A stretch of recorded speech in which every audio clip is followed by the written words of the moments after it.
안녕하십니까? 오늘은 열왕기상 1장과 2장의 내용을 중심으로 말씀을 나누고자 합니다.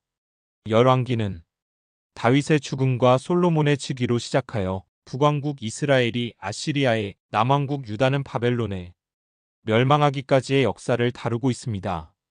원래 열왕기는 한 권의 책이었지만 70인역에서 상하 2권으로 나뉘었고 우리말 성서 역시 그 전통을 따라 열왕기상과 열왕기하로 구분되었습니다. 열왕기상 1장 1절을 보겠습니다. 다윗 왕이 나이 많아 늙으니 이불을 덮어도 따뜻하지 않았다. 이렇게 기록되어 있습니다. 이때 다윗의 나이는 70세 정도였을 것입니다. 정확히 그렇다고 단정할 수는 없지만 30세에 왕이 되었고 40년 동안 통치했다는 성서의 기록에 의하면 그렇습니다.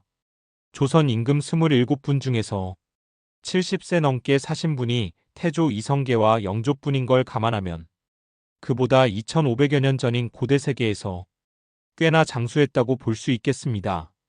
그의 죽음이 다가오자 후계 구도를 둘러싼 갈등이 수면 위로 떠오릅니다. 5절과 6절을 보겠습니다. 그때에 다윗과 핫깃 사이에서 태어난 아들 아도니아는 자기가 왕이 될 것이라고 하면서 후계자처럼 행세하고 다녔다.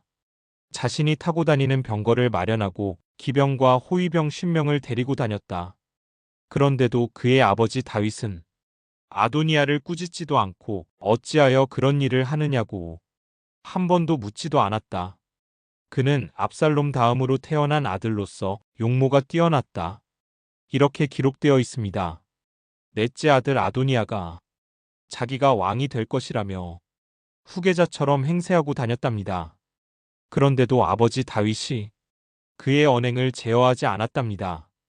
아마도 제어하지 않은 게 아니라 못했을 것입니다. 늙어서 몸도 제대로 추스르지 못할 지경이었으니 사리분별도 제대로 하기 어려웠을 것입니다.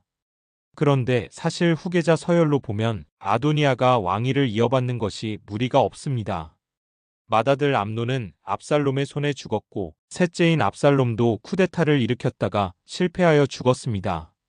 둘째가 길르압인데 이 사람의 이름은 다윗이 헤브론에서 아들 6을 낳았다는 기록에 딱 한 번 등장하고 그 이후로는 전혀 언급이 없습니다.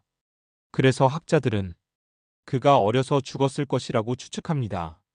그렇다면 남은 왕자들 중에 맏아들은 아도니아입니다.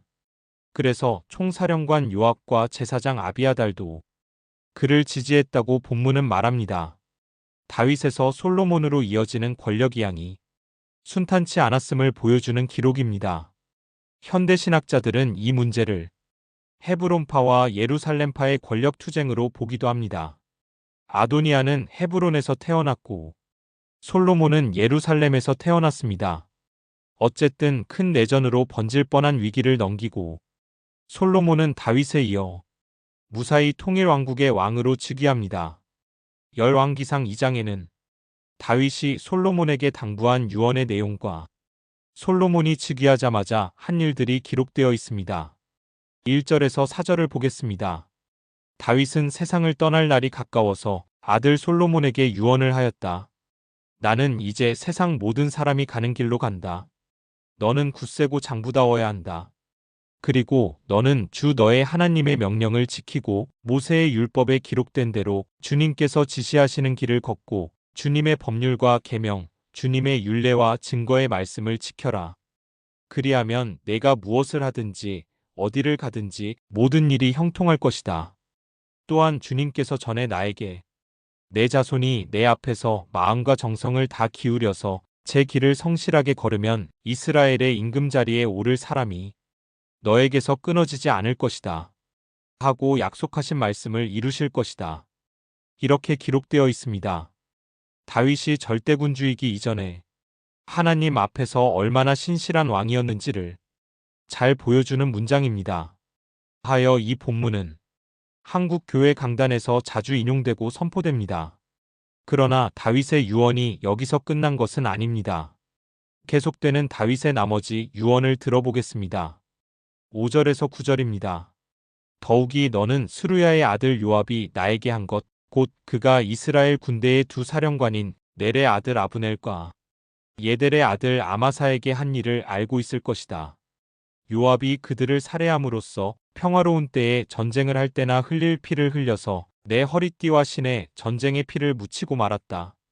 그러므로 너는 지혜롭게 행동을 하여 그가 백발이 성성하게 살다가 평안히 수올에 내려가도록 내버려 두지 말아라. 그러나 길르앗 사람인 바르실레의 아들들에게는 자비를 베풀어서 내 상에서 함께 먹는 식구가 되게 하여라.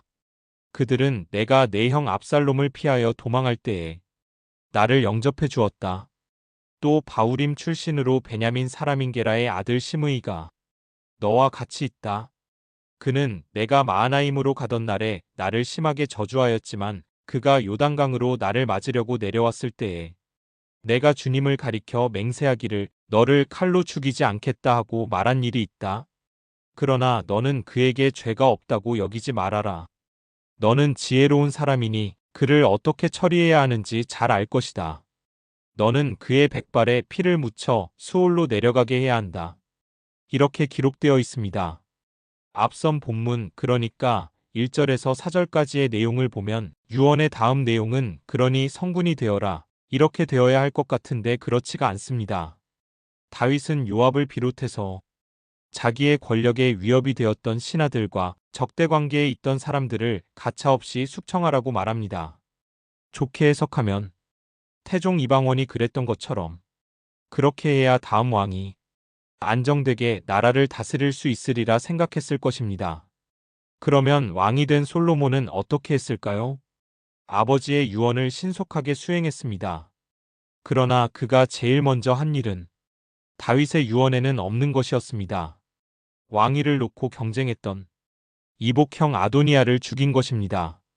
이어서 다윗 시대를 풍미했던 총사령관 요압도 죽였습니다. 아도니아 편에 섰던 제사장 아비아달은 파면하고 다윗이 압살롬을 피해 도망갈 때 저주를 퍼부었던 시므이도 죽였습니다. 태평성대를 이룬 지혜의 왕 솔로몬의 또 다른 얼굴입니다. 그런데 오늘날 다윗의 유언을 뚝 잘라서 앞부분만 설교하는 목회자는 많은데 그 유언 전체를 인용하고 설교하는 목회자는 거의 찾아보기 어렵습니다. 솔로몬의 잔혹성을 고발하는 설교자도 거의 없습니다. 성서 기자들은 믿음의 선조들의 아름다운 모습뿐 아니라 추악하고 부끄러운 모습까지도 숨김없이 기록했습니다. 그런데 한국 교회의 설교자들은 그들의 화려한 모습만 조명하고 불편한 진실은 감추는 경우가 많습니다. 그 결과 교인들은 성서의 진실을 온전히 알지 못한 채 왜곡된 신앙에 머물러 있습니다. 오늘은 여기까지 하겠습니다. 고맙습니다.